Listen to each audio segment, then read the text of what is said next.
పవిత్రాత్మ స్వరూపులకు ప్రియాత్మ బంధువులారా, అపరోక్షానుభూతి. ఏ హి వృత్తిం విజానంతి ఏ జ్ఞాత్వా వర్ధయంత్యపి తే వై సత్పురుషా ధన్యా వంద్యాస్తే భువనత్రయే. ఏ హి వృత్తిం విజానంతి, ఏ అంటే ఎవరైతే ఈ బ్రహ్మవృత్తిని చక్కగా తెలుసుకున్నారో, ఈ బ్రహ్మవృత్తిని నీతి నీతి వాక్యముల ద్వారా పంచకోశానికి అతీతుడు, అవస్థాత్రయములకు సాక్షి, ఆ ప్రకారముగా వీటిని ఎవరైతే చక్కగా తెలుసుకున్నారో, మరి సర్వాంతర్యామి, సకలలోక నియామకుడు, సచ్చిదానంద స్వరూపుడు, ఏకాధారభూతుడు, నాశరహితుడు అన్నటువంటి విషయాన్ని ఎవరైతే చక్కగా తెలుసుకున్నారో, తత్వమసి మహావాక్యం ద్వారా అహం బ్రహ్మాస్మి బ్రహ్మైవాహమస్మిని ఏకాకార వృత్తి అన్నటువంటి ఒక్కటిని ఉంచుకొని ఏ విధంగా అయితే తెలుసుకున్నారో వారు ఏ జ్ఞాత్వా వర్ధయంత్యపి, దీన్ని చక్కగా తెలుసుకుని వాళ్ళు ఏమవుతున్నారు, చక్కగా దీన్ని పెంపొందించుకుంటున్నారు. అటువంటి సత్పురుషులు ఎవరంటే లోకములో తే సత్పురుషా ధన్యా, ఆ లోకములో ఎవరు ధన్యులు అంటే వీరు ధన్యులు అనమాట. అది వంద్యా, ఎవరు వందనీయులు, మనం ఎవరికి నమస్కారం చెయ్యాలి అంటే వీరు వందనీయులు అనమాట. అందరి చేత కూడా నమస్కారము చేయడానికి అర్హత కలిగిన వారన్నమాట. త్రిలోక వంద్య, మరి ఎలాంటి వారు, 3 లోకాల్లో కూడా వంద్యులు. 3 లోకాలు, స్వర్గలోకములోనూ పూజింపదగిన వారు, అలాగనే పాతాళలోకంలోనూ పూజింపదగిన వారు, ఆ విధంగానే మధ్యలోకమునందు కూడా పూజింపదగిన వారు. ఎవరు వీరు? ఇంతకుముందు శ్లోకంలో ఏం చెప్పారు, ఏకవృత్తిం జహాత్యేన బ్రహ్మాఖ్యాం పావనీం పరాం వృధాయవ తేటు జీవంతి పశుభిశ్చి సమాన అన్నారు. ఏమన్నారు? వారు పశువులతో సమానులు. ఈ బ్రహ్మవృత్తి లేని వారు పశువులతో సమానులు అన్నమాట.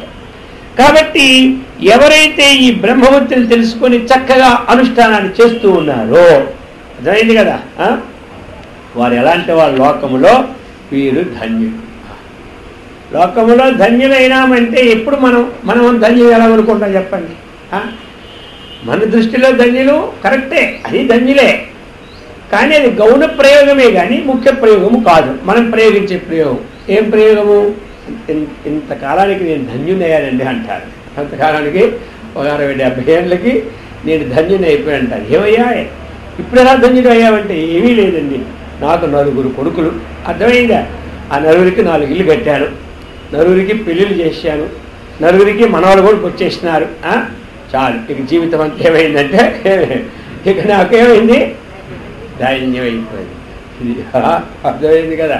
4 కొడుకు ఇల్లు కడితే, 4కి వెళ్ళి పెళ్లి చేసిస్తే, 4కి మనవడు పుడితే పాలు కాపాలి. ఇంక కొంతమంది ఎప్పుడు ధన్యులు అవుతారంటే ముని మానవుని చూస్తే కానీ మీరు ధన్యులు కాదండి అంట. ఇది ఆ మునిమానవు చూడాలి. వీళ్ళు అర్థమైందా? మునిమానవుని చూస్తే ఆయన ఈ మోక్షానికి పట్టుకొని తీసుకుపోతాడా? అర్థమైంది కదా? కాబట్టి అప్పుడు ధన్యులు అంటారు కొంతమంది. కాదయ్యా, లోకంలో ధన్యులు అయితే అది ఏమిటంటే కర్తవ్య కర్మలో ధన్యులైనారు. పరకర్తవ్య ధర్మం కాక స్వ ఆశ్రమ కర్తవ్య విషయంలో ధన్యుడైపోయినాడు. కానీ స్వవిషయంలో ధన్యుడు కాలే. స్వవిషయంలో ధన్యుడు కాలే, స్వ ఆశ్రమ విషయంలో ధన్యుడు. అది ధన్యుడు. ఎందుకంటే గృహస్థులు ఆస్తిని తీసుకున్న తర్వాత ఏదో సంవత్సరానికి 6 మాసాల వైరాగ్యం చెడిపోకూడదు. అర్థమైంది కదా? అది ఏమైంది, ఇతరులు చెడిపినట్టు అవుతుంది. గృహస్థాస్తిని స్వీకరించారా, మధ్యలో మళ్ళీ విచ్ఛిన్నం చేయకూడదు. బాస్ ఆశ్రమాన్ని చక్కగా నిర్వర్తించి ఆ ఆశ్రమ అధికారాన్ని చక్కగా సంపాదించుకొని ఆ ఆశ్రమంలో అందరికీ చక్కగా ఉన్నటువంటి వారికి చక్కగా వివాహం చేసి వారి అందరికీ ఒక ఇల్లు వాకిలి అందజేసిన వాడే ధన్యుడనమాట. గృహస్థాశ్రమాన్ని స్వీకరించాలి, తప్పులేలే. కానీ ఆ ఆశ్రమంలో మధ్యలో వాళ్ళని వెళ్ళి పోషించుకుంటా వదిలిపోయినాడా వారు ఎందుకు పనికి రాకుండా పోతారు. అర్థమైంది కదా. అందుకని చెప్పినారు.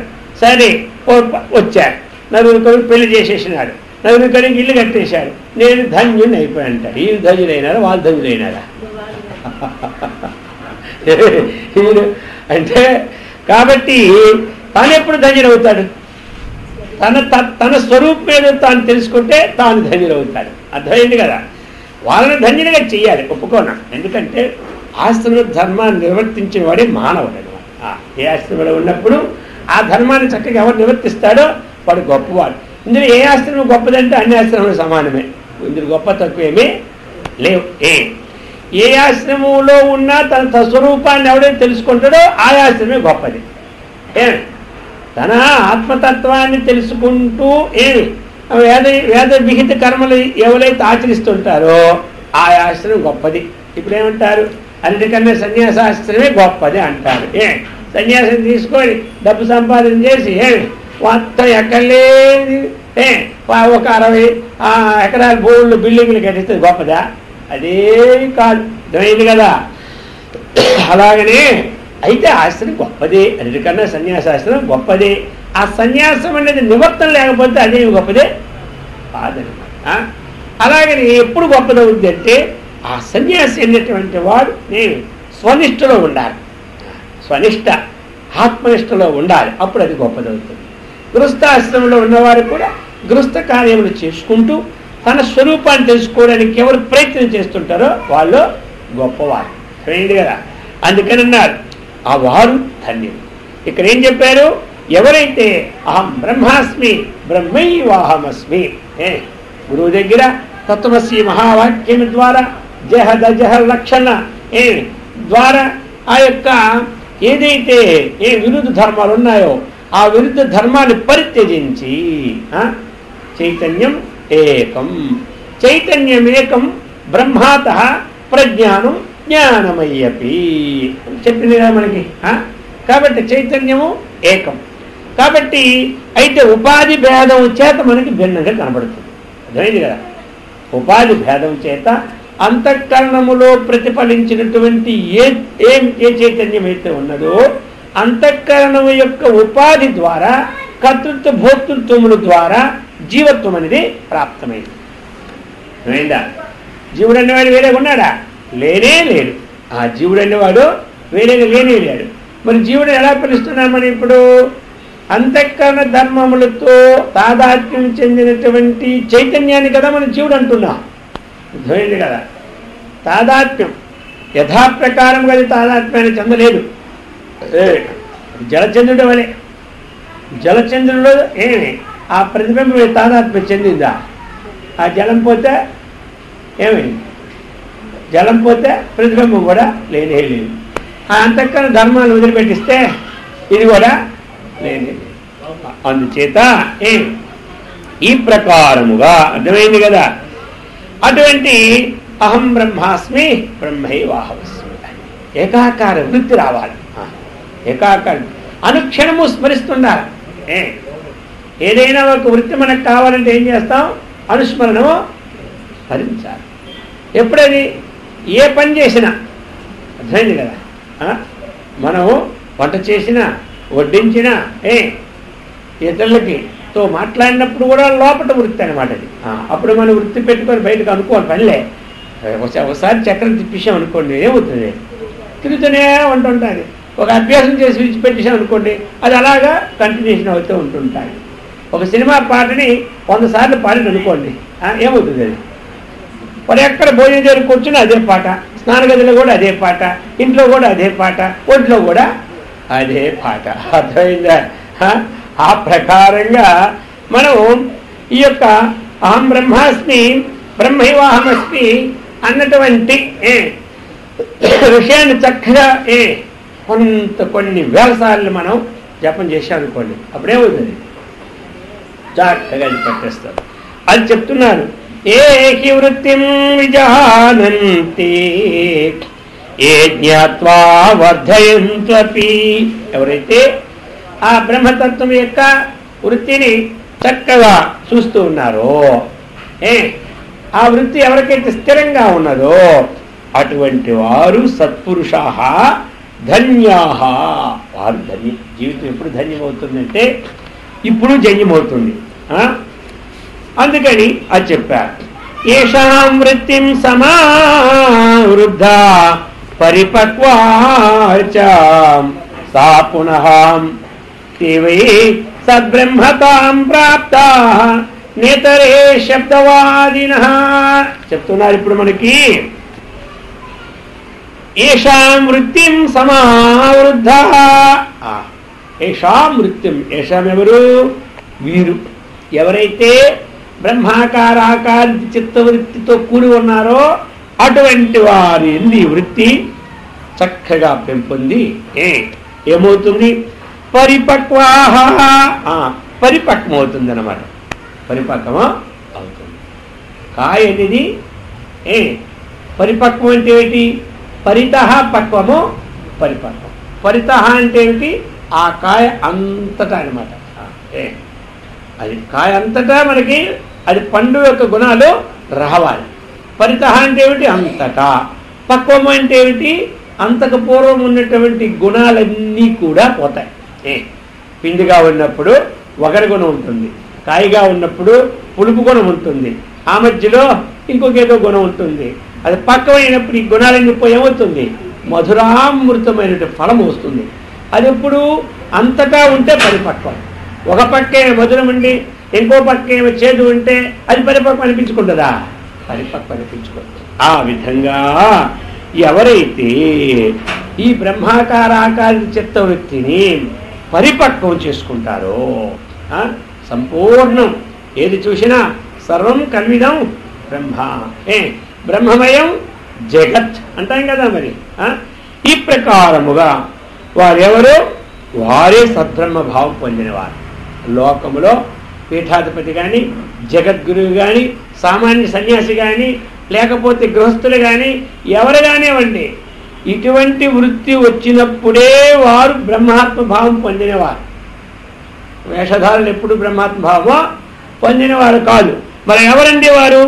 ఇతరులంటే ప్రాప్తాః నేతరే శబ్దవాదినః, కేవలం శబ్దవాదులు. వాళ్ళు బ్రహ్మం కూర్చి చెప్తూ ఉంటుంటారు.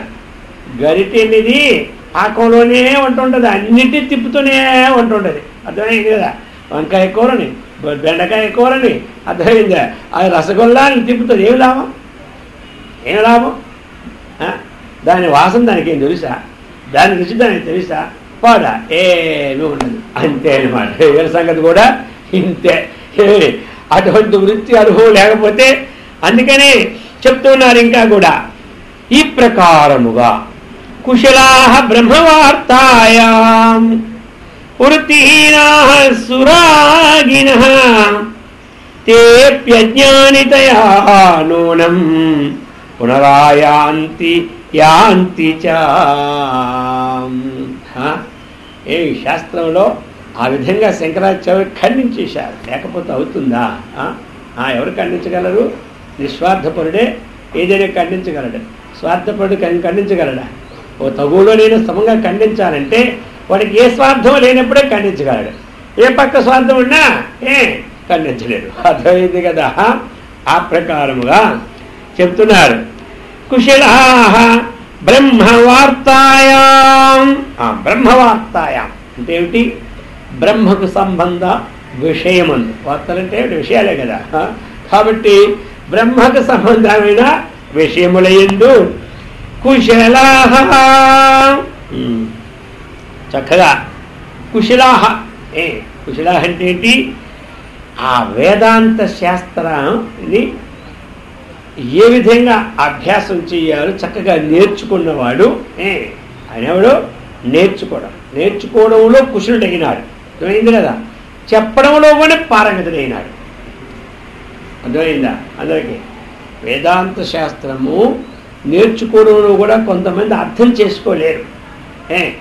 ఆయా పదాలు వచ్చేటప్పుడు ఒక తర్క పదాలు కానీ, ఒక మీమాంస పదాలు కానీ వచ్చినప్పుడు ఆ మూలాగ్రంగా మొట్టమొదటి అభ్యాసం లేనివాడు శాస్త్రం చదివేటప్పుడు దాని యొక్క నిగూఢార్థాన్ని ఎవరూ వ్యక్తం చేయలేరు. అర్థమైందా? అందుకనే మొట్టమొదటి ఒక ఏదైనా శాస్త్రం చదవాలంటే ముందు తర్కము, వ్యాకరణము, మీమాంస, ఈ 3 పూర్తయిన తర్వాత ప్రధాన గ్రంథం దగ్గరికి వెళ్తారు. అయింది కదా?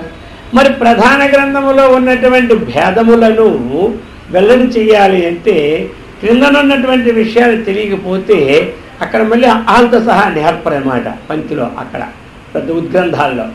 అటువంటి గ్రంథాలను కూడా చక్కగా అవగతం చేసుకున్నటువంటి వాళ్ళు ఉంటారు చక్కగా అన్నమాట. ఎందుకంటే వాళ్ళందరూ చక్కగా కింద నుంచి చదివిన శాస్త్రాలన్నీ మస్తకంలో ఉంచుకుంటారు కాబట్టి వారికి ఎంతటి వాక్యం వచ్చినా అవలేల చెప్పడం, లేనివాడు చెప్పలేడు, కప్పగంతుల్లాగా దాటవలసిందే వాడు. అర్థమైందా?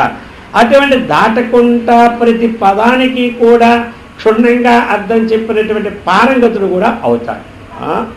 సరే, ఇతరులకి చదువుకున్నది ఒక తరహా, బోధ చేయడం రెండో తరహా. ఆ బోధకుల్లో కూడా అందరూ బోధ చేయలేరు. ఎవరో విశేషమైన విద్యలు ప్రతి విషయాన్ని కూడా ఇతరుల యొక్క హృదయంలో పట్టేటట్లుగా బోధ చేస్తారు. అలాంటి బోధ కుశిలాయాం బ్రహ్మవార్తాయాం అనే వాక్యానికి అదేనమాట. చక్కగా ఆ వేదాంత శాస్త్ర పారంగతులు అయినప్పటికీ ఇది సంగ్రహార్థం అనమాట. అటువంటి వాళ్ళు సైతం వృత్తిహీనా, ఎంత చదువు చదివి ఎన్ని విన్ననే గాని హీనుడు అవగుణంబు మానలేడు. బొగ్గు పాలు గడుగా ఓవునా మలినంబు విశ్వదాభిరామ చెప్పినారా?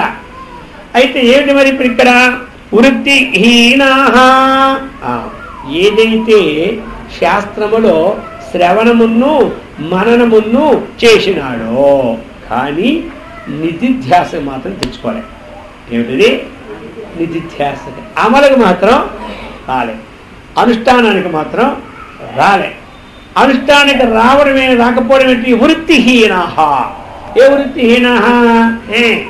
రామాయణం వల్ల విని రాముడికి సీత ఏమై జరిగిందంటే రామాయణ కథలో ఈయన వృత్తి కలిగి ఉన్నాడా, వృత్తిహీనత్వం కలిగి ఉన్నాడా? అది వృత్తిహీనత్వం. అర్థమైందా? ఈయనేమన్నాడు? వృత్తిహీనత్వాన్ని పొందినాడు. ఆ వృత్తి ఏదైతే జరుగుతుందో ఆ వృత్తిని అవగతం చేసుకుంటే ఇతను మళ్ళీ రాముడి సీత అడుగుతాడా? అడగడు. అలాగనే ఏ బ్రహ్మ విద్యకు సంబంధమైన వేదాంత శాస్త్రాన్ని చక్కగా అభ్యాసం చేసినాడు 12 ఏళ్ళు, దానికోసమే 12 ఏళ్ళు ఉపన్యాసం చెప్పినా ఆ వృత్తిని తన యొక్క అంతఃకరణములో నిలుపుకుండా ఆ స్వరూపం ఇది నేను కాదు, ఇది నేను కాదు అన్నటువంటి విషయముల ద్వారా వేరు చేయకుండా ఏకాకారమైనటువంటి సర్వం కలివిదం బ్రహ్మ నేహనాస్తికించిన అహం బ్రహ్మాస్మి బ్రహ్మైవాహమస్మి అన్నటువంటి విషయాన్ని అంతఃకరణ ధారణ చేయకుండా ఉంటే అటువంటి వాడు కూడా అతడే సురాగిణ. సురాగిణ, రాగిణ, సురాగిణ. రాగిణ అంటే విషయాసక్తి కలవాడు, సురాగిణ అంటే మంచి విషయాసక్తి కలవాడు, అంటే విషయమునందు ఎక్కువ అనురాగము కలవాడు. అంతేగాని ఏకాకారమైన బ్రహ్మాకార వృత్తి అనురాగము లేదు. కానీ చెప్పడమో అబ్బా వారిలాగా వేదాంతం చెప్పేవాళ్ళు ఎంతవరకు పుట్టలేదండి, ఇక మీద పుట్టారండి అంటారు. అర్థమైందా? ఆయన చదువుకున్నట్టు వేదాంతం ఇంతవరకు నేను ఎవరిని చూడలేదండి అంటారు. ఆయన నువ్వు చదువుకున్నా నువ్వెంతో చెప్పినా నీకు దేనికోసం చెప్తూ ఉన్నావో, ఏది అభిధేయం అంటే ఏమిటి, ఏది విజ్ఞేయం, ఏ యొక్క వాచ్య వస్తువుని ప్రతిపాదిస్తున్నావో ఆ వాచ్యము తనకంటే భిన్నమైనది నువ్వు తెలుసుకున్నావు. కానీ ఆ వాచ్యమునకు ఏమి స్వరూపం తనని నువ్వు తెలుసుకోలేవు. వాచ్యము వాచకం ఏమంటారు? వాచకం అంటే ఏమిటి? నామము. వాచ్యం అంటే ఏమిటి? వస్తువు అన్నమాట. కాబట్టి వాచకయోహో అభేద, ఏంటికి అభేదమే కానీ భేదమో లేదు. ఘటము అంటే కుండ, కుండ అనేది పేరైంది, అదేమిది వాచకమైంది. ఆ కమ్ముగ్రేవాది ఆకారము వాచ్యము. వాచ్యవాచకయో అభేద. అర్థమైంది కదా. ఆ వాచ్యాన్ని తాను తెలుసుకోకుండా ఒట్టి వాచకాన్ని ఉచ్చరిస్తూ ఉంటుంటే ఏముంటుంది? ఇప్పుడు ఎన్నాళ్ళైనా పట్టుకున్నాం ఒక మంచి లడ్డు, జీడిపప్పుతో చేసిన లడ్డు ఒకటి పట్టుకున్నాం. ఇలా పట్టుకొని ఈ జీడిపప్పు లడ్డు చాలా బాగుంటుందండి, ఇందులో మంచి గుణాలు ఉంటాయండి, ఇది తింటే బాగుంటుందండి అని చెప్తూనే ఉపన్యాసం గంట సేపు ఉన్నా ఏమి లాభం? అర్థమైంది కదా. ఎంతసేపు ఉన్నా ఏమి లాభం? అది వర్ణన చేయడమే కానీ ఆ జీడిపప్పులో ఉన్నటువంటి స్వారస్యం తనకు మాత్రం తెలియదు. ఆ జీడిపప్పు కోసం ఎలా పెంచాలా, ఏ విధంగా వృక్షాన్ని పోషించాలి, ఏ విధంగా దాన్ని పెరుగుదల చూడాలి, దానికి ఏదైనా సరే ఒక పురుగు పడికి ఏమి తెలుసుకున్నాడు అంటే ఆ జీడిపప్పు ఏ విధంగా ఉత్పత్తి అవుతుందో, చేతిలోకి వస్తుందో ఆ ఉపాయం తెలుసుకున్నాడు. చేతిలోకి వచ్చిన తర్వాత అది తింటే ఎలా ఉంటుందో తెలుసుకున్నాడు. ఏమి లాభం? ఇలాగ ఎన్ని రోజులు ఈ విషయం ఉంటే ఆ జీడిపప్పుల సారస్ ఎప్పుడు తెలుస్తుంది? పాయసం వండుకుంటే బాగుంటుంది, అది వండినాడు, ఇందులో ఈ గుణాలు ఉంటే చెప్తున్నాడు. పాయసం తింటేగా తెలుస్తుంది ఆ గుణాలు, ఆ జీడిపప్పు ఉంటే తింటేగా తెలుస్తుంది గుణాలు. అలాగనే బ్రహ్మ విషయాన్ని ఊరక వల్లివే చెప్పినా, ఆ బ్రహ్మ విషయం కోసం 10 సంవత్సరాలు చదివినా, ఆ బ్రహ్మాత్మైక్య విజ్ఞానం అనేటువంటి తన హృదయాకాశంలో పట్టకపోతే అప్పుడు చెప్తున్నాడు, ఊరిక చదివినా అజ్ఞాన కారణ విషయమున పునరయాంతి యాంతి చ, జనన మరణాలు మాత్రం వాడికి తప్పక వస్తూ ఉంటుంది. ఇది అనమాట ఇక్కడ నుండి విశేషం. అర్థమైందా? పుట్టడం చావడం మాత్రం తప్పదు. మళ్ళీ ఎక్కడున్నాము? పుట్టిన నుంచి వేదాంతంలోనే ఉన్నాం. అర్థమైంది కదా. వేదాంతం చదవడం, వేదాంతం చెప్పడం, కానీ జన్మరాహిత్యం అవుతుంది అనవే అయిందా? అవ్వడానికి కారణం ఏమిటి? ఆ వేదాంతం యొక్క తత్వాన్ని తాను అవగతం చేసుకొని ఆ ఆకార వృత్తి ఉండాలి. ఆ వృత్తిహీనులకు ఎంత చదువు చదివి ఎన్ని విన్నని కానీ హీనుడు అవగుణంబో మానలేదు అన్న దానికి వస్తుంది అన్నమాట. అర్థమైందా? అందుచేత ఇంతకీ మనకి ఏం బోధపడింది ఈ శ్లోకంలో ఉన్న తాత్పర్యము? ఎంత వేదాంత శాస్త్ర పారంగతులైనా సరే ఆ బ్రహ్మవృత్తి లేకుండా విషయానురాగమే కలిగి ఉంటే వారికి జన్మన ప్రవాహము తప్పదు. అర్థమైందా? ఇప్పుడు తెలిసింది కదా. అందుకని ఆ బ్రహ్మ విషయ సంబంధమైన వృత్తి ఉండాలి. ఆ వృత్తి ఉండాలని ఎప్పుడు ఉండాలని? చనిపోయిన తర్వాత ఉండాలా? ఇప్పుడు ఉండాలా? ఇప్పుడే ఉండాలి. ఇప్పటి నుంచి ఆ వృత్తి ఉంటేనే మనం చచ్చే ముందు కోమలోకి వెళ్ళిపోయినా ఈ వృత్తిలోనే ఉంటాం. అర్థమైందా?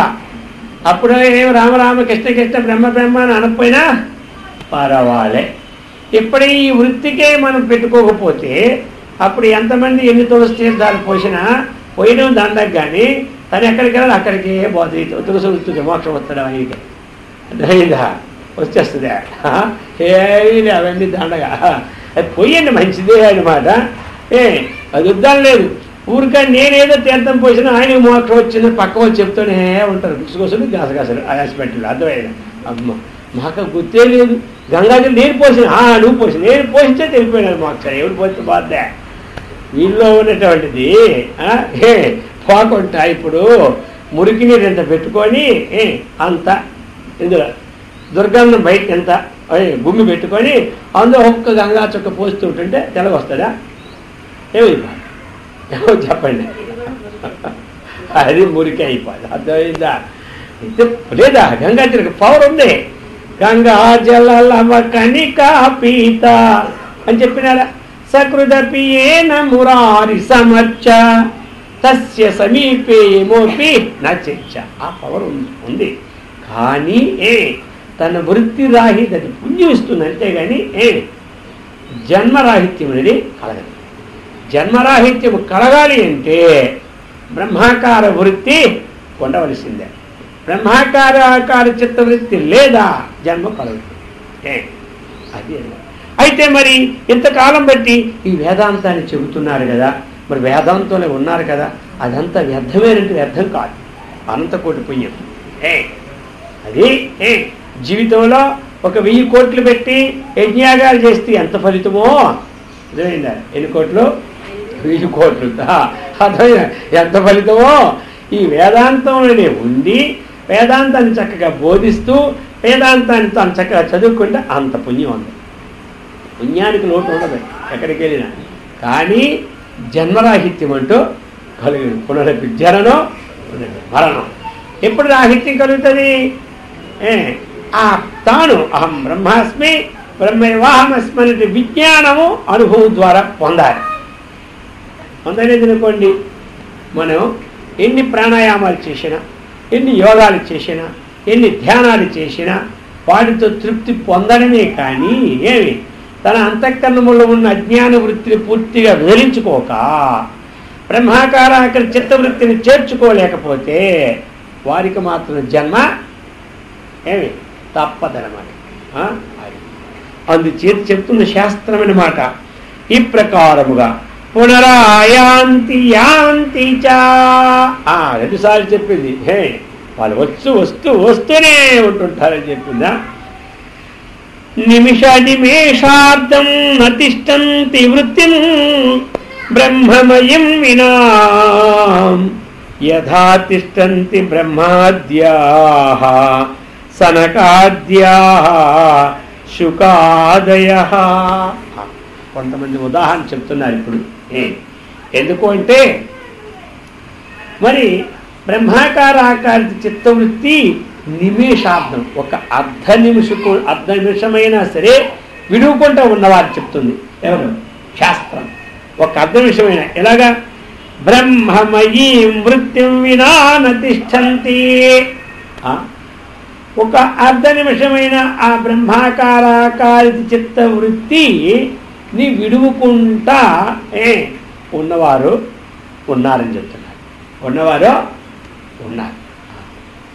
ఒక అర నిమిషమైన ఆ బ్రహ్మాకారాకారి చిత్తవృత్తిని విడువుకుంటూ ఉన్నవారు ఉన్నారు. ఎవరయ్యేవారు? బ్రహ్మాది బ్రహ్మాద్యాః సనకాద్యాః శుకాదయః. బ్రహ్మాది, బ్రహ్మ విష్ణు, ఎవరు? మహేశ్వరు. అర్థమైందా? బ్రహ్మ విష్ణు మహేశ్వరు వారు వారి దృష్టిలో ఉంచుకొని ఈ కార్యాలన్నీ నడుపుతున్నారు. అర్థమైంది కదా. ఇంకెవరు? సనకాది సనకాది మహామునులు. వారు ఎప్పుడూ కూడా ఈ దృష్టిలోనే ఉంటారు. మొట్టమొదట ఈ వేదాంతం అన్నటువంటిది బహిర్గతం ఎప్పుడైంది? ఎవరి ద్వారా అయిందంటే సనక సనందనాథుల ద్వారానే మొట్టమొదట ఈ వేదాంతం అనేది సృష్టి ఆదిలో బయటకు వచ్చిందనమాట. అయిందా? సనక సనందనాథుల ద్వారానే వచ్చిందనమాట. అది ద్వేనిష్టే ద్విధానిష్ట. ఒకటి కర్మనిష్ట, రెండవది జ్ఞాననిష్ట. జ్ఞాననిష్టమైన వేదాంతము సనక సనందనాథుల ద్వారా వచ్చింది. అటువంటి సనక సనందనాథులు ఒక్క క్షణం అరక్షణమైనా సరే ఆ బ్రహ్మాకారాక చిత్తవృత్తిని వీడకుండా ఉన్నవారు. ఇంకెవరయ్యా? శుకాదయ. సుఖ మహర్షి. ఎలా తెలుసా? ఆయన ఎప్పుడూ కూడా ప్రతి క్షణము కూడా ఆ బ్రహ్మాకారాక చిత్తవృత్తిలో ఉన్నవాడు. ఆయన ఉన్నవాడు. అయితే అది ఈ ప్రకారముగా వారు ఒక అర నిమిషమైన వృత్తి లేక ఉండాలి. ఒక అర నిమిషమైనా సరే ఆ వృత్తిని విడిచిపెట్టి ఉండలేనమాట. అది ఈ ప్రకారముగా. అయితే ఏమిటి మనకి ఉండాలి? ఎన్ని పనులు మనం చేసుకుంటూ ఉంటున్నా మన యొక్క ధ్యేయం అనేది ముందు నిర్ణయించుకోవాలి. అది ధ్యేయం ఏమిటి? మనం ఏ పని చేసినా ధ్యేయం ఏమిటి? ఒక్కొక్కరికి ధ్యేయం ఉంటుందా లేదా? ఉంటుంది. ఆ ధ్యేయాన్ని మాటికి ఏమి అదే తలుచుకోకర్లే.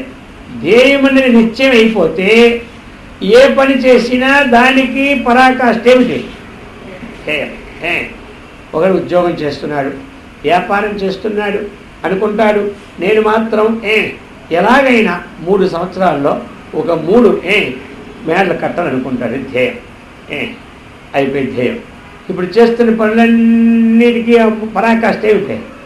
ఆ 3 మేడలు కట్టడానికి. అర్థమైంది కదా. ఇక మరి రోజల్లా కర్లేదు. మరి పనులు చేసినా దేవుడు అయిపోయాయి. అలాగనే మన మానవ జన్మంలో నేను ఎన్ని పనులైనా సరే చతుర్వేద పురుషార్థములలో పరపురుషార్థ సాధనమైనటువంటి మోక్షాన్ని పొంది స్వస్వరూప జ్ఞానాన్ని పొందుతానని మొత్తం నిశ్చయమైపోయేవాడు మనం అవ్వాలి. అది ధ్యేయం అయిందా. ఇక నిశ్చయం అయిపోయింది, పనులన్నీ చేసుకోండి. లోపల ఏది నిశ్చయం అయిందో బుద్ధిలో అది ఎప్పుడు మారదనమాట. విచారణ ద్వారా అయిన నిశ్చయము, వేదాంత వాక్యముల ద్వారా, సద్గురువుల ద్వారా ఏది నిశ్చయం అయిపోయిందో ఆ వాక్యమే అయింది మనకే. అది ఎన్ని పనులు చేసినా తన నిశ్చయాన్ని మారడం. ఇక తనకి చెయ్యాలి, చేయకపోతే అలాగా పెళ్ళిళ్ళు చేయాలి, ఇల్లు కట్టాలి, ఇవ్వాలి, ఎన్ని ఇచ్చినా తనకేం సంబంధం, తన నిశ్చయం ఏమిటి అది, ఇది రావాలి. అదేనమాట. ఈ ప్రకారముగా ఆ యొక్క అయితే మొట్టమొదటి అహం బ్రహ్మాస్మి బ్రహ్మైవాహమస్మి అనుకోలేం కదా, ఎట్లా ఏమంటారు? మొట్టమొదటి అనుకోలేకపోయినా పర్వాలేదు. మనకి ఏ ధ్యేయం ఉందో, రాముడో కృష్ణుడో ఆంజనేయుడో లేకపోతే ఏ 33 కోట్ల దేవతల్లో ఎవరికి ఇష్టదైవమో ఆ దైవాన్ని ఆ ధ్యేయంగా పెట్టుకొని తెల్లవారు లేవగానే ఆ దైవాన్ని మనసారా ప్రార్థించుకొని దిగండి. అయింది కదా. ఆ తర్వాత చక్కగా స్నానపానాలు చేసుకొని ఆ దైవాన్ని చక్కగా గుర్తుపెట్టుకోండి. 5-10 నిమిషాలు ధ్యానమో పూజో లేకపోతే ఏదో ఒకటి. ఆ విధంగానే మనం పనికి వెళ్ళేటప్పుడు దైవాన్ని మనసారా స్మరించుకొని పోవడమే, పని బాగా చేసుకోవడం. అర్థమైంది కదా. ఈ ప్రకారముగా ఆ దైవమునందు సమయం ఉన్న ఖాళీ సమయం అంతా దైవముతో సంబంధాన్ని ఏర్పరచుకుంటూ పని చేసేటప్పుడు దైవము నాకు ఒసగిన పనే కానీ వేరే పని కాదు. ఇదంతా ఎక్కడొచ్చింది మరి? కర్మ వేదం నుంచి వచ్చింది కదా. కర్మ బ్రహ్మోద్భవం విద్ధి బ్రహ్మాక్షర సముద్భవం తస్మాత్ సర్వగతం బ్రహ్మ నిత్యం యజ్ఞే ప్రతిష్ఠితం. మనం చేసే పని పరబ్రహ్మ మనకేది నియమించినాడో ఆ నియమించినటువంటి పని కూడా పరబ్రహ్మము కంటే వేరు కాదు. పనిలో కూర్చొని పనిచేస్తూ ఉంటే రామరామ అనవలసిన పనేమీ లేదు. అయ్యో నేను మర్చిపోయానేమో, ఎదుగా మర్చిపోవడం అనుకోవలసిన పనిలే. మన ధ్యేయం ఏమిటి? జీవితానికి ఒక ధ్యేయం పెట్టుకున్నాం. ఎప్పటికైనా జీవితంలో మన మోక్షాన్ని పొంది తీరుతాం. ప్రారంభం కాబట్టి, శరీరం కాబట్టి పని చెయ్యాలి అంతే. పని మధ్యలో ఈశ్వరుని తలంచుకోకపోయినా ఏమీ దోషం లేదు. దానివల్ల మనకి పుణ్యం వస్తుంది కానీ పాపం ఏమీ లేదు. ఆ పని మనం చేసుకుంటున్నాం. ఎందుకంటే ఆ పని మనకు నియోగించిన వారు ఎవరు? పరమాత్మ. మన ప్రారంధానుసారముగా మనకు ఆ పని నియోగించిన ఎవరు? పరమాత్మ. కాబట్టి మరి ఏ పరమాత్మ అయితే పని ఇచ్చినాడు, పరమాత్మ నుంచి ఉత్పన్నమైనటువంటిది ఇది. ఏమి? కర్మ బ్రహ్మోద్భవం. బ్రహ్మ అంటే ఇక్కడ వేదం. వేదం నుంచి ఈ కర్మ ఉద్భవించింది కాబట్టి ఇది ఆ వేదం ఎక్కడి నుంచి వచ్చింది? అక్షర సముద్భవం. నాశము కాని పరమాత్మ నుంచి అక్షరం వచ్చింది. ఆ అక్షరం నుంచి వేదం వచ్చింది, వేదం నుండి కర్మ వచ్చింది. కాబట్టి ఇది పరంపరగా అనుశ్యూతమైనటువంటి విషయము, పరమాత్మ కంటే భిన్నము కాదు. అందుకనే ఈ ప్రకారముగా ఉండి కర్మలు ఎవడు చేస్తాడో న కర్మ లిప్యతే నరే. అటువంటి నరుడు ఎప్పుడు కూడా ఆ కర్మల చేత అంటుకొనడు. అది అందుచేత అది చెప్పుకొచ్చారు. ఇప్పుడు చెప్తున్నారు కార్యే కారణత ఆయాత కారణే నహి కార్యత కారణత్వం తతో నశ్యేత్ కార్యాభావే విచారతః. కార్య అంటే కార్యే కార్యమునందు కారణత ఆయాత. అర్థమైంది కదా. కార్యమునందు ఏమి కారణత అంటే అనుగతమగుచున్నది. కార్యమునందు కారణము అనుగతమగుచున్నది. ఇంకా కారణే నహి కార్యత. కారణమునందు కార్యం ఎప్పుడూ కూడా అనుగతము కాదు. కార్యమునందు కారణం అనుగతమవుతున్నది. అంటే అదేంటి? ఉదాహరణ, ఒక మట్టిని తెచ్చాం. మట్టి తెస్తే దాంతో కుండ తయారు చేశాం. ఇక్కడ మట్టి అనేటువంటిది కారణము, కుండ అనేటువంటిది కార్యం. కాబట్టి ఈ మట్టి ఈ కుండలో ఏమైంది? అనుగతం అయింది. కారణము కార్యములో అనుగతం అవుతుంది. అంతేగాని కార్యం ఎప్పుడు కారణములో అనుగతం కాదు. ఎందుకు అంటే కుండ అన్నటువంటిది ఏమి ఏది ఉత్పత్తి అయిందో ఆ ఉత్పత్తి అనేటువంటిది నష్టమైపోతుంది అనమాట. నష్టమైపోయింది కాబట్టి కార్యం ఇప్పుడు కారణములో అనుగతం కాదు. ఇంకా ఎలాగా చెప్పినారు అదే అనమాట. కార్యము కారణములో అనుగతము కాదు, కారణం మాత్రం కార్యములో అనుగతం అవుతూ ఉన్నది. ఈ ప్రకారముగా కారణత్వం తతో నశ్యేత్తు కార్యాభావే విచారతః. అలాగనే పరమార్థంలో ఈ ఆకాశాది కార్యములన్నీ ఏమి ఉన్నాయి? ఆకాశాది కార్యం ఉంది. దానికి కారణం ఏమిటి? పరమాత్మ, బ్రహ్మ. బ్రహ్మ కారణం, ఆకాశాది కార్యం. మొట్టమొదటి ఉత్పత్తి అయింది అదే కదా కార్యం. ఆత్మనః ఆకాశ సంభూత, అవన్నీ వరుస వచ్చే లిస్ట్ అంతా.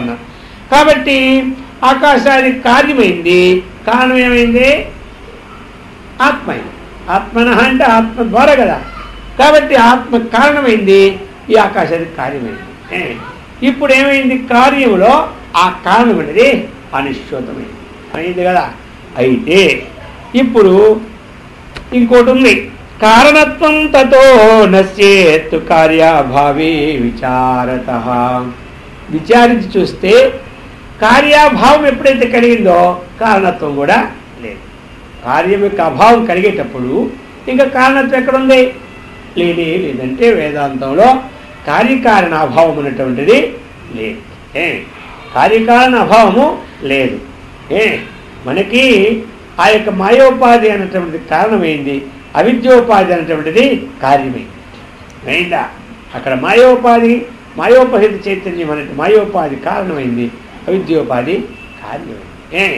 ఆ ప్రకారంగా కార్యకారణయోహో ఈ ఎప్పుడైతే ఉపాధి అన్నటువంటిది శాశ్వతం కాదు కాబట్టి, ఉపాధిలో అనుశ్వతమైనటువంటిది శాశ్వతం కాబట్టి, ఆ అనుశ్వతమైనటువంటి ఏ వస్తువుని తెలుసుకున్నామో అప్పుడు కార్యం యొక్క అభావం కలుగుతుంది, కారణం యొక్క అభావం కలుగుతుంది. పరమాత్మ యొక్క స్థితిని మనం తెలుసుకున్నప్పుడు మాయోపాధిక సర్వజ్ఞత్వంగా కారణత్వాన్ని వహించినాడు లోకానికి. అర్థమైందా? కార్యోపాధి రయం జీవ కారణోపాధిరీశ్వర. కారణ అభావే అర్థమైంది కదా. కార్యోపాధి అయం జీవ, కర్తృత్వ భోక్తృత్వాదులతో ఉన్నవాడు జీవుడు కార్యోపాధి, అది కారణోపాధి.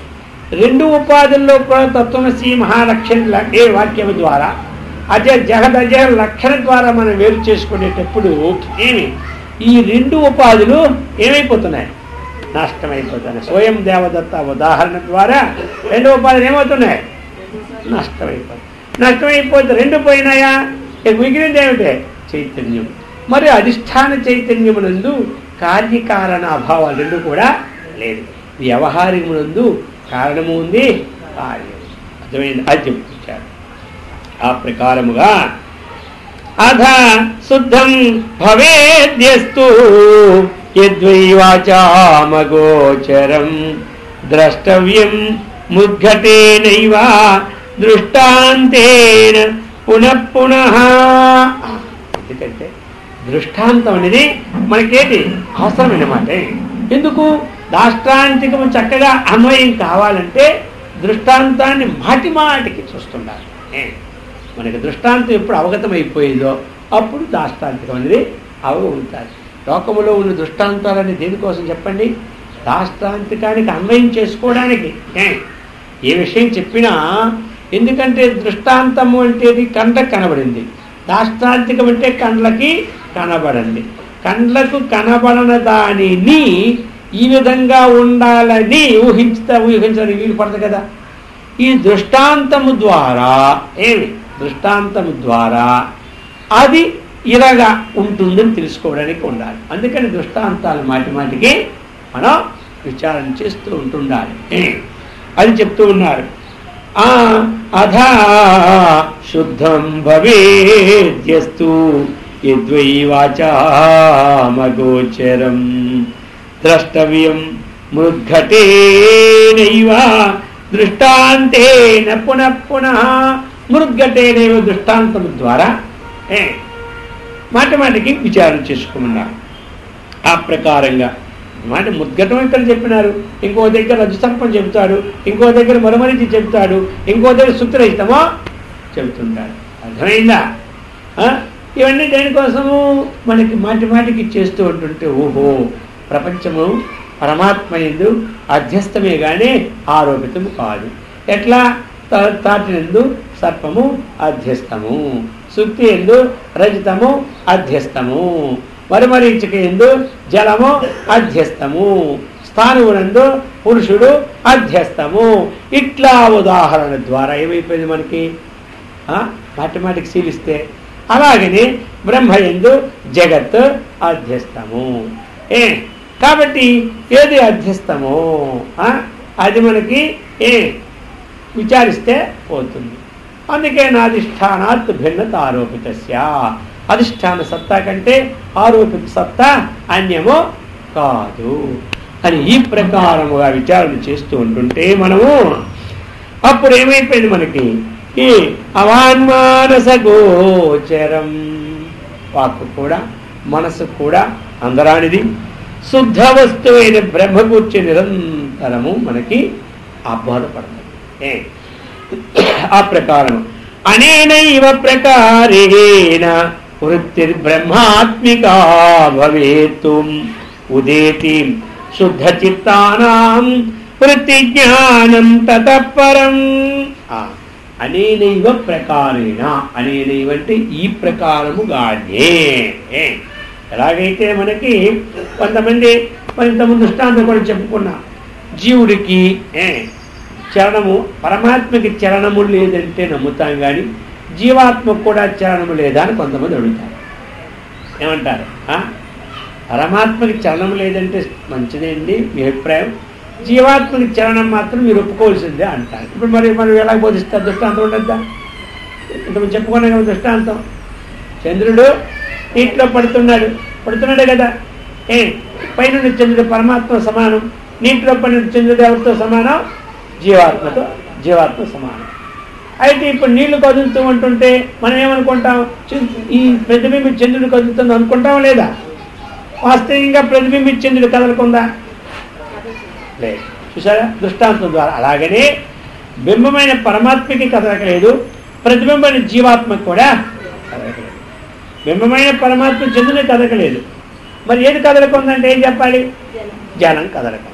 అలాగనే సర్వవ్యాపకమైన పరమాత్మకి ఏమి చలనము లేదు, ఏకదేశంలో అంతఃకరణంలో వ్యాపించి ఉన్నటువంటి అందులో ప్రతి జీవాత్మ కూడా కారణము.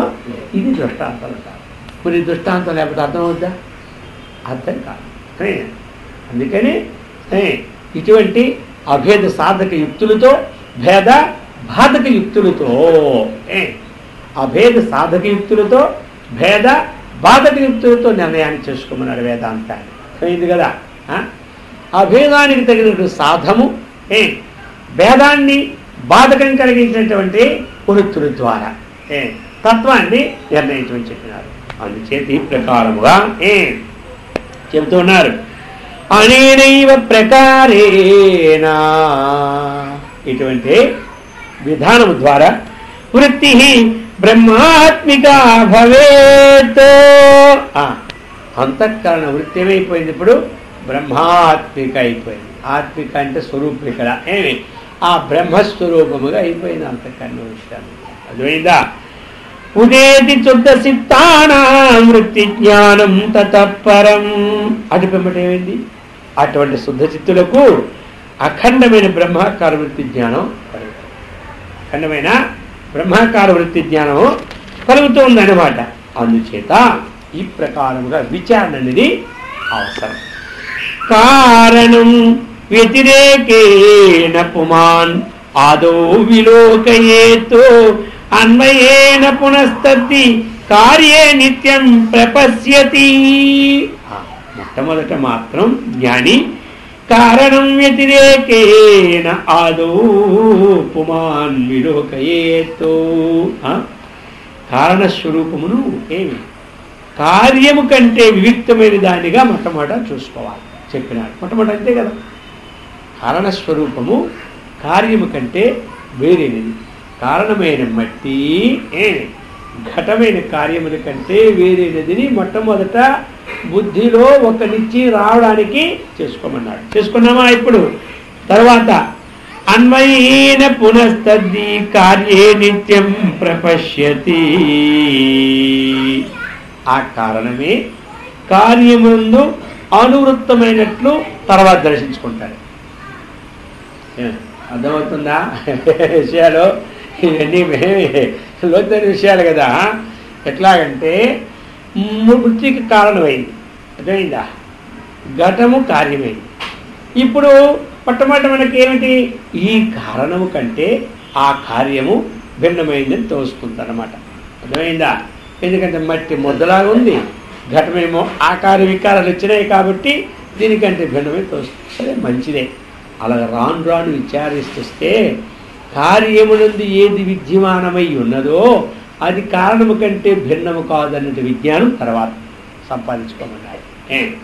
కార్యమునందు ఉన్నది మట్టే కాబట్టి ఈ మట్టి మట్టికి ఉపాదాన కారణం మట్టి కార్యం అంటే ఘటం. ఘటమునందు అనువృతమైనటువంటి ఏ మట్టి అయితే ఉందో అది ఘటము కంటే వేరు. అలాగని మొట్టమొదటి ఏమిటి? ఇది బ్రహ్మ, ఇది జగత్. అయింది కదా. ఎందుకు? మొట్టమొదటి అంతా కలిపితే ఏ పాటి వైరాగ్యం కూడా మనకు ఉండదు. అది ఇది ఒకటే అంటే సర్వమే మొత్తం అంతా ఒకటే, ఏదైనా పర్లేదు అనుకుంటాం. అందుచేత మొట్టమొదట బ్రహ్మ వేరు, జగత్ వేరు. అది ఉదాహరణ. అది ఏది? మట్టికొండ దృష్టాంతం. అది ఇప్పుడు దాష్టాంతానికి వస్తూ ఉన్నాం. బ్రహ్మ కారణము, జగత్ కార్యం. బ్రహ్మ కారణము, జగత్ కార్యం. మరి బ్రహ్మ వేరు, జగత్తు వేరు. ఇది కదా మొట్టమొదట. అయితే ఇప్పుడు ఏంటి? రాను రాను విచారణ చేస్తే ఏ జగత్ కార్యం ఉందో ఈ కార్యములో ఉన్నటువంటిది ఆ కారణము కంటే భిన్నమో కాదు. దేని నుంచి ఏది పుట్టింది? ఆ బ్రహ్మ నుండి జగత్తు పుట్టింది, మట్టి నుండి కొండ పుట్టింది. అర్థమైందా? అలాగనే అక్కడ మట్టి కారణం, ఇక్కడ పరమాత్మ కారణం. అప్పుడు బ్రహ్మ నుండి పుట్టినటువంటి జగత్తు కార్యమైంది. విచారిస్తే కార్యములో ఉన్నటువంటి వస్తువు కారణమైన బ్రహ్మ కంటే భిన్నమో. ఇది అన్నమాట వేదాంతం. తర్వాత అర్థమైందా? ఇంతకు పూర్వం ఏమిటంటే కారణము కంటే కార్యం భిన్నమని నేతి నేతి వాక్యముల ద్వారా దూరాన్ని చేసుకున్నాం. ఎందుకు? లేకపోతే మన వైరాగ్యం రాదు. అయిందా? ఈ శరీరం నేను కాదు, ఈ యొక్క ఇంద్రియాలు నేను కాదు, ఈ మనస్సు నేను కాదు, ఈ బుద్ధి నేను కాదు, ఈ పంచేంద్రియం నేను కాదు, ఈ పంచకోశాలు నేను కాదు, అవస్థాత్రయ సాక్షి నేను కాదు, జాగ్రత్త స్వప్న సృష్టిలో నేను కాదు. అయిందా? ఇదంతా ఏం చేసినా మనం ఇప్పుడు నేను కాదు అంటే నాకంట ఏమైనా భిన్నమైనా లేదా? నేననేది కారణము, నేను కాదనేది భిన్నము. నేను అనేది కారణము, నేను కాదనేది కార్యం. నేననేది కారణం, నేను అనేది కారణం. దీని నుంచే పుట్టినాయి అవన్నీ. దేని నుంచి పుట్టినాయి? అప్పటి నుంచే పుట్టినాయి పంచభూతాలన్నీ. ఇప్పుడు అవి కార్యమని నేను కారణమైనాను కదా. మరి ఈ నేను కారణమని అది కార్యమని తరువాత అది నేను కాదు అనుకున్నా, అంతే కదా. అది నేను కాదు అన్న నేతి వాక్యముల ద్వారా దూరాన్ని తోసిపుచ్చి ఇప్పుడు ఏమైపోయింది? నేను అనుకో. ఇప్పుడు ఇది ఏకాకార వృత్తి జరిగింది. అదే ఇప్పుడు ఏమైంది? ఏకాకార జరిగింది. ఇప్పుడు విచారిస్తే బ్రహ్మ భిన్నం, తద్భిన్న కార్యం ఏమీ లేదు. సర్వం కల్విదం బ్రహ్మ. సర్వం కల్విదం బ్రహ్మ అనేటప్పుడు ఇప్పుడేమైంది? కార్యమునందు కారణము భిన్నముగా లేదు. కార్యమునందు ఏది అనుశ్యూతమైనటువంటి వస్తువు ఉందో అది కారణము కంటే భిన్నము. ఇప్పుడేమైపోయింది? దానికి సమం పశ్యన్హి సర్వత్ర సమవస్థిత మేశ్వరం. భగవద్గీత చెప్పిందా లేదా? సమం పశ్యన్హి సర్వత్ర, హి నిశ్చయపూర్వకముగా సమం పశ్యన్ సర్వత్రా. సర్వత్రా అంటే ఏమిటి? బ్రహ్మాది లోకముల అన్నిటి యందును, స్థావర జంగమాత్మక సముదాయమునందును. సమం పశ్యన్ హి సర్వత్ర సమవస్థితమీశ్వరం. అర్థమైందా? ఈ ప్రకారంగా చూసినాడా? ఇప్పుడేమైపోయింది? బ్రహ్మం కంటే వినవా? మొట్టమొదట వైరాగ్యాన్ని పెంపొందించుకోవడానికి, ఈ జగత్తనందు వైరాగ్యం రావడానికి మొట్టమొదటి దూరం చేసినాడు. ఇప్పుడేమైపోయింది? తానే ఆ స్వరూపంలో ఉన్నాడు. ఆ సమయములో యస్మిన్ సర్వాణి భూతాని ఆత్మైవాభూద్విజానతః తత్ర కో మోహః కో శోకః ఏకత్వమనుపశ్యతః. చెప్పినారా? అటువంటి పరిస్థితుల్లో మోహము లేదు, మనకి శోకము లేదు. ఇంకా ఏం చెప్పారు? సర్వభూతేషు చాత్మానం తతో న విజుగుప్సతే.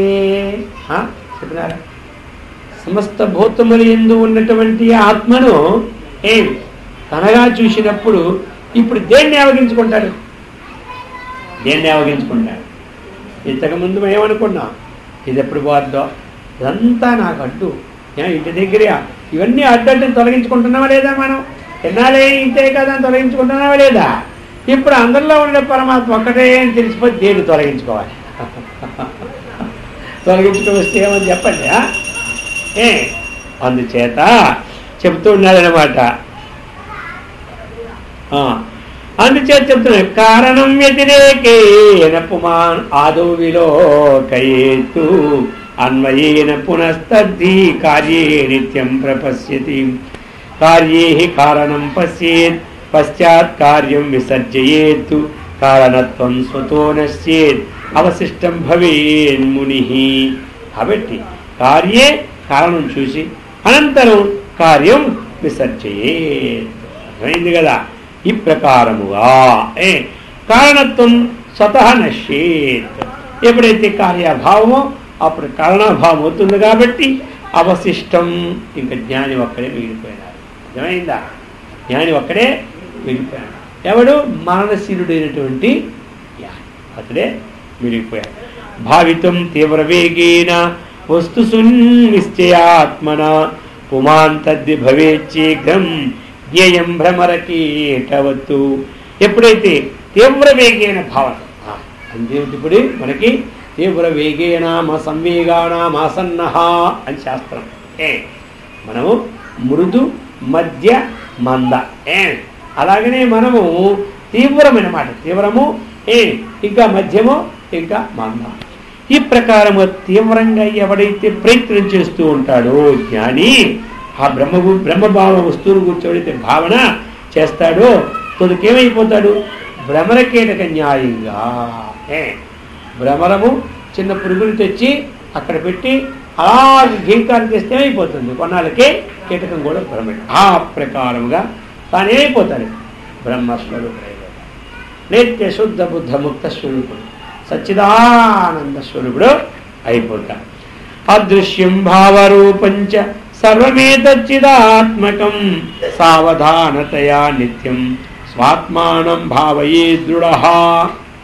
ఈ ప్రకారముగా ఆ యొక్క అవాంగ్మానసుకు వచ్చినటువంటి సచ్చిదానంద స్వరూపుడైనటువంటి సర్వజగత్తుకు ఆత్మ అయినటువంటి ఆ ప్రత్యేకమైన బ్రహ్మను గురించి జ్ఞాని నిరంతరము సావధానముగా మననము చేయాలి.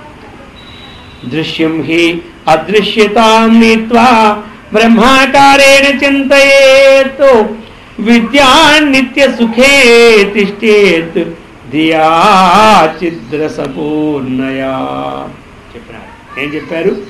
దృశ్యమైనటువంటి జగత్తును పైన చెప్పిన రీతిలో ఆ కారణ బ్రహ్మస్వరూపమున ప్రవిలాపం చేసి దృశ్యం తన్నశ్యం. అంతే కదా? ఏది కనబడుతుందో అది నాశనం. ఎట్లా మరి ఇప్పుడు ఈ దృశ్యాన్నంతా కూడా ఆ బ్రహ్మాకార ఆకార చిత్తవృత్తి ఎందో లైవ్ అయిపోతుంది. ఎందుకు? ఎక్కడ లైవ్ అయిపోయింది? ఏది చూసినా ఇంతమంది చెట్టుగా కనబడుతుంది, పుట్టగా కనబడుతుంది, మనిషిగా కనబడుతుంది. ఎప్పుడు తనలో ఉన్న ఆకార చిత్తవృత్తి తయారైందో ఆ వృత్తి ఇప్పుడు ఎక్కడ చూసినా ఏమవుతుంది? ఎవరికైనా ఒక వస్తువు నుండి ప్రీతి ఉంటే ఎక్కడ చూసినా ఆ వస్తువే కనబడుతుందా? అర్థమైంది కదా?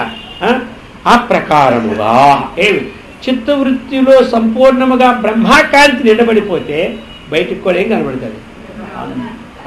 అది అనమాట. అందుచేత ఆ ప్రకారముగా మనం చేయాలి చెప్తున్నారన్నమాట. నిత్యం అప్పుడేమిటి? సుఖానుభవాన్ని పొందుతారు. ఏ విరంగై సమాయుక్తో రాజయోగముదాహృత కించిత్ పక్వ కషాయానాం హఠయోగేన సంయుతః ఏభిః అంగైః. ఇంతకుముందు మనం చెప్పారు కదా, అంగాలన్నీ కూడా ఎన్ని అంగాలు చెప్పుకున్నాం? 15 అంగాలు. అర్థమైంది కదా? 15. ఏవి అంగై? యమము, నియమము, త్యాగము, మౌనము, దేశము, కాలము, ఆసనము, మూలబంధము, దేహసమత్వము, దృష్టిస్థితి, ప్రాణాయామము, ప్రత్యాహారము, ధారణము, ఆత్మధ్యానము, సమాధి. ఇవన్నీ చెప్పుకున్నాం. అయిందా? ఇక లాస్ట్ అది ఇచ్చాడు. ఏభి అంగై. ఈ ఒక్క పైన చెప్పినబడినటువంటి యమనియమాద్యంగములతో కూడినటువంటిది ఏది? అది రాజయోగం. ఏమంటారు? కాబట్టి ఎక్కడికో వెళ్ళిపోవడం కాదు, గృహస్థాశ్రముడి ఉండాలి, చక్కగా అన్నీ చేసుకోవాలి. కానీ చేయదగిన పనులు మనం చేసుకోవాలి. లేకపోతే ఏమొస్తుంది? అర్థమైంది కదా? తత్వాన్ని తెలుసుకోవాలి, మనం చేతను చేయాలి. ఇది అది దాన్ని ఏమంటారు? రాజ్యోగం. అది ఎక్కడున్నా రాజ్యోగం. ఏ ఆశ్రమంలో ఉన్నా ఈ విషయాలని శీలించిన వాడు రాజ్యోగంలో ఉన్నట్టు అనమాట. అర్థమైందా? రాజ్యోగం అనే పేరు ఇంకో భాషలో గృహస్థాశ్రమంలో ఉండే జీవనంలో ఆత్మజ్ఞానం సంపాదించుకోవడం రాజ్యోగం అనే పేరు. కానీ ఇక్కడేమిటి? ఈ అంగాలు కలిగిన వాడు 4 ఆశ్రమంలో ఎవడైనా సరే వాడు ఎవడు? రాజ్యోగం. ఏమి యోగానాం రాజ, అందుట్లో పడి ఉత్తముడు కాబట్టి రాజపల్లి. ఇది అనమాట. అర్థమైంది కదా? ఇది పరిపక్వ బుద్ధి మాత్రం. బుద్ధి పరిపక్వమైనటువంటి బుద్ధి ఉన్నవారి చేతే సేవింపదగినది. ఏమిటి? ఇది రాజ్యం. ఇక్కడ ఏం చెప్పాడు? పలానా ఆశ్రమం కాదు, పరిపక్వమైనటువంటి బుద్ధి ఎవరికి ఉందో వారి ద్వారా సేవింపదగినది ఈ రాజయోగం. అది రాజయోగం అంటే ఏమిటి? ఉత్కృష్టమైనటువంటి గొప్ప యోగం ఏమిటి? ఆత్మజ్ఞానమే రాజ్యోగం. ఆత్మజ్ఞానమే రాజ్యోగం. తక్కిన యోగాలన్నీ సామాన్యం, దానికి అంగభూతమే కానీ సమ్రాట్ పదవికి మాత్రమే పనికిరాదు. సమ్రాట్ పదవిని అలంకరించాలంటే ఎంతమంది ఎమ్మెల్యేలు మినిస్టర్లు ఉన్న సమ్రాట్ పదవిని అనుష్ఠించగలరా? ప్రైమ్ మినిస్టర్ అయితేనే సమ్రాట్ పదవిని అలంకరించగలరు. అర్థమైంది కదా? అలాగనే రాష్ట్రపతి అయితేనే సమ్రాట్ పదవిని అలంకరించగలరు. అలాగనే లోకంలో అర్థమైంది కదా? లోకంలో సమ్రాట్, ఆత్మ సమ్రాట్ ఎవడు? బ్రహ్మాకారాకార చిత్తవృత్తితో సర్వం బ్రహ్మమయం జగత్తు, ఏది బ్రహ్మ కంటే భిన్నము లేదన్నటువంటి స్థితిని కలిగి. అర్థమైంది కదా? ఏది చూసినా బ్రహ్మాత్మ భావన. బ్రహ్మజ్ఞానికే భక్తి పెరుగుతుంది. అర్థమైందా? ఎవరే భక్తి పెరుగుతుంది? జ్ఞానం అధికమైన వాడికే ప్రీతి ఎక్కువతుంది. అందరి ఎందు జ్ఞానము లేని వాడికి ఒక వస్తువుతోని ప్రీతి ఉంటుందన్నమాట. జ్ఞానము కలిగిన వారికి అన్ని వస్తువులు ఎందో ప్రీతి ఉంటుంది. విద్యా వినయ సంపన్నే బ్రాహ్మణే గవి హస్తిని సునిచైవ స్వపాకే చ పండితా సమదర్శిన అని చెప్పుకొచ్చారు కదా. అందుచేత ఈ ప్రకారముగా చేయవాలి. పరిపక్వం మనో యేషాం కేవలో సిద్ధిద గురుదైవత భక్తానాం సర్వేషాం సులభో జనాత్. కాబట్టి పరిపక్వం మనో యేషాం, ఆ పరిపక్వమైనటువంటి అంతఃకరణము గలవారికే ఏమి ఈ రాజయోగం సిద్ధిస్తుంది. ఇదే మోక్ష సిద్ధిప్రదం. అర్థమైంది కదా? ఆ ప్రకారం గురువునందును దైవమునందును భక్తి గల వారికి అందరికీ ఇదేమిటి? సులభముగా, సునాయాసముగా, శీఘ్రముగా, అంటే అత్యంత సమీపములో వేగముగా ఈ యోగం సిద్ధిస్తుంది. ఎవరికైతే చక్కనైనటువంటి విచారణాత్మక ఉంటుందో వారికే యోగం సిద్ధిస్తుంది. అందుకని అది సిద్ధించడానికి ఈ 15 అంగాలు ఉంటాయి. కాబట్టి మరి ఈ ప్రకారముగా మనం శ్రీ శంకర భగవత్పూజ్యపాద విరచితమైన అపరోక్షానుభూతి అనే దాన్ని ఇప్పుడు మనం ఈ దినంతో ఈ గ్రంథాన్ని మనం పూర్తి చేసుకున్నామని అపరోక్షానుభూతి అనే గ్రంథము ఇది విషయం. ఇందులో కేవలం ఏమొచ్చింది? ఆత్మతత్వం వీణా అన్యమైనటువంటిది ఆవగించంత లేదన్నమాట. అయిందా? ఆత్మతత్వం వీణా అన్యమైనది లేదు. అందుకని శంకరాచార్యుల వారు అద్వైత గ్రంథం అని ఏంటి? అద్వైతం అంటే ఏమిటి? ఆత్మతత్వం. అద్వైతం అంటే ఆత్మతత్వం. అద్వైతము అన్నటువంటిది ఒక మతం కాదు. అద్వైతం అనేది వారు అద్వైతాన్ని స్థాపించారంట. స్థాపించడం ఏంటి? వేదములో లేనిది ప్రత్యేకంగా తన ఏదైనా పెడితే అది స్థాపించినట్టు. వేదముల్లో ఉన్న విషయాన్ని స్థాపించిన వారు ఎవరికి అధికారం? స్థాపించడం ఏమిటది? స్థాపించడం అనేటువంటిది వేదములలో లేని విషయాన్ని కొత్తగా ఏదో పెడితే స్థాపించడం. శ్రీకృష్ణుడు ఏం చెప్పాడు అర్జునుడికి? ఇది ఏవం పరంపర రాజర్షయ సకాలే నేహ మహతా యోగో నష్టపరంద స ఏవాయం అద్య పురాతన ప్రోక్త అని చెప్పినారు లేదా? నేనేం కొత్త చెప్పలేదయ్యా, ఆ పార్థే చెప్పానన్నారు. అలాగని శాంతం శివం అద్వైతం చతుర్థం మన్యంతే సా ఆత్మ స విజ్ఞేయ. అయ్యా, ఆత్మ విజ్ఞకుడు శాంతం, ఆత్మ విజ్ఞకుడు శివం, ఆత్మ విజ్ఞకుడు అద్వైతం. ఇప్పుడు అద్వైతం మతం అయిందా? ఆత్మ అయిందా?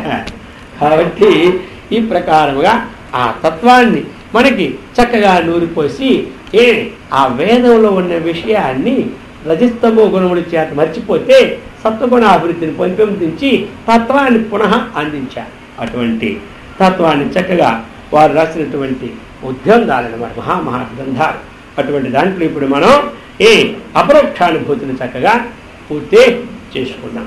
కాబట్టి అందరూ కూడా ఇటువంటి అపరోక్షానుభూతిని పొందినట్లుగా మనకందరికీ కలిగినట్లుగా సత్కర్మనిష్టను, భగవద్భక్తిని, ఆత్మజ్ఞాన సంపత్తిని ఆ గురుదేవుడు శ్రీకృష్ణ పరమాత్మ ఆచార్యుల వారు మనందరికీ అనుగ్రహించి ఇచ్చెదరుగాక. ఓం సహనావతు సహనౌ భునక్తు సహ వీర్యం కరవావహై తేజస్వినావధీతమస్తు మా విద్విషావహై. ఓం శాంతి శాంతి శాంతి. హరి ఓం తత్సత్.